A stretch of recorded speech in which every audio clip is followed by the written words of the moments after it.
ઉનાળાની સિઝનમાં ચોમાસા જેવો રહી શકે છે માહોલ। માર્ચના અંત અને એપ્રિલ મહિનામાં વરસી શકે છે વરસાદ। હવામાન નિષ્ણાંત અંબાલાલ પટેલની આગાહી છે, પશ્ચિમી વિક્ષેપોને કારણે કમોસમી વરસાદ પડશે।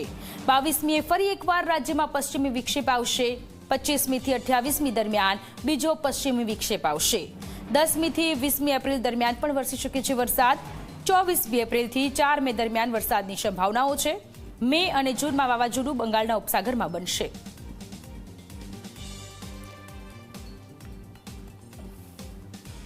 રાજ્યની અંદર કમોસમી વરસાદ અને ભારે પવન ફૂંકાયો છે, ત્યારે આપણી સાથે રાજ્યની અંદર જે રીતે હાલ આગામી દિવસોમાં કેવી હવામાનની સ્થિતિ રહેશે તેને લઈને જ વાતચીત કરવા માટે અંબાલાલ પટેલ જોડાયા છે। અંબાલાલ કાકા, ખાસ કરીને આગામી દિવસોમાં કેવી સ્થિતિ રહેશે અને આ સિસ્ટમ સક્રિય થવા પાછળના કારણો શું હતા? આ સિસ્ટમ સક્રિય થવાના પાછળના કારણો આપણે જોવા જઈએ તો પશ્ચિમી વિક્ષોભ જે દેશના ઉત્તરીય ભાગોમાં, ઉત્તર ભારતમાં આવતો હોય છે, ઉત્તરીય પર્વતીય પ્રદેશોમાં મેડિટેરિયન સીમાથી આ વહન ઉઠતું હોય છે, ભૂમધ્ય મહાસાગરમાં અરબ કન્ટ્રીમાંથી આવતું હોય છે, તે મુખ્ય કારણ હતું। ખાસ કરીને અંબાલાલ કાકા, આગામી જે છે માર્ચ મહિનાનો અંત સુધીમાં કેવું વાતાવરણ રહેશે? કોઈ સિસ્ટમ સક્રિય થશે? અરબ સાગર અને બંગાળની ખાડીની અંદર પણ કોઈ સિસ્ટમ બની રહી છે કે નહીં? આ પશ્ચિમી વિક્ષોભની અસર આજે લગભગ હટી જવાની શક્યતા રહેશે અને આ ખેડૂતો ભાઈઓ માટે રાહતના સમાચાર રહેશે। અલબત્ત આજે ક્યાંક ક્યાંક દક્ષિણ ગુજરાતના ભાગોમાં વરસાદ થવાની શક્યતા છે, કોઈ છૂટાછવાયા ભાગોમાં અસર થઈ શકે, પણ મુખ્યત્વે રાહતના સમાચાર છે।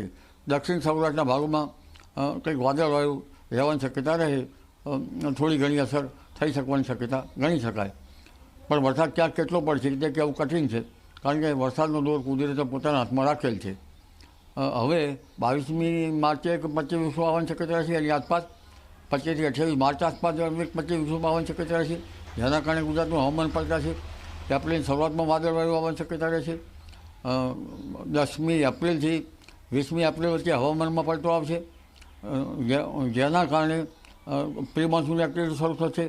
એપ્રિલમાં પણ ગુજરાતના ભાગોમાં પ્રી મોન્સૂન એક્ટિવિટીનો વરસાદ થવાની શક્યતા રહેશે અને મે માસમાં પણ હવામાનમાં પલટો આવતા 11 થી 20 મેમાં આંધી વંટોળનું પ્રમાણ વધશે અને ક્યાંક ક્યાંક છાંટા પડવાની શક્યતા રહેશે।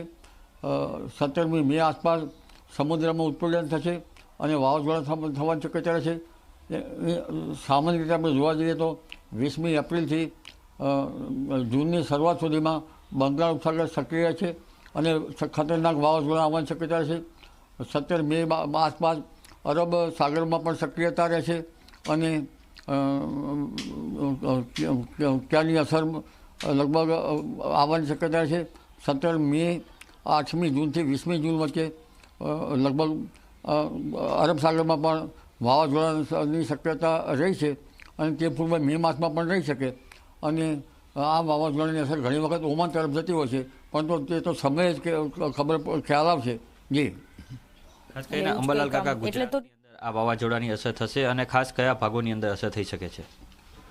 વાવાઝોડાની અસર તો મે મહિનામાંથી ખ્યાલ આવે, કારણ કે અરબ સાગર અફાટ છે અને ક્યારેક આ વાવાઝોડા ઓમાન તરફ પણ જતા હોય છે, એટલે જે વાવાઝોડાની જે તે ગતિવિધિ હવામાનના જે નિષ્ણાતો જે આઈએમડીમાં કામ કરી રહ્યા છે તે આઈએમડીની સૂચના પ્રમાણે કહી શકાય।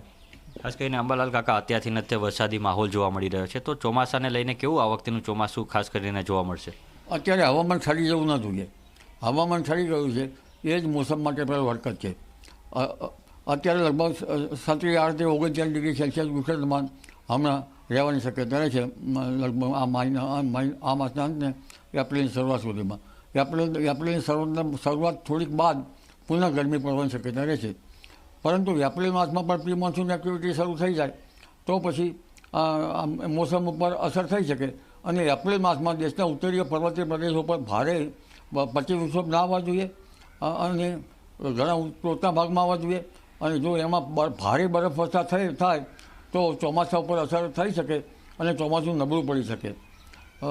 લગભગ ચૈત્ર મહિનો ચોખ્ખો રહેવો જોઈએ, તેના બદલે ચૈત્ર મહિનામાં આ વાદળો આવ્યા છે, એટલે ચૈત્ર મહિનામાં દરિયા તપવા જોઈએ, ધીરે ધીરે દરિયા તપશે, એટલે એક પછી એક આવતી સિસ્ટમો જો ગુજરાતનું ચોમાસું ભારત સહિત ન બગાડે તો નવાય નહીં. આમ છતાં ગુજરાતનું ચોમાસું સારું રહેવાની શક્યતા રહે છે.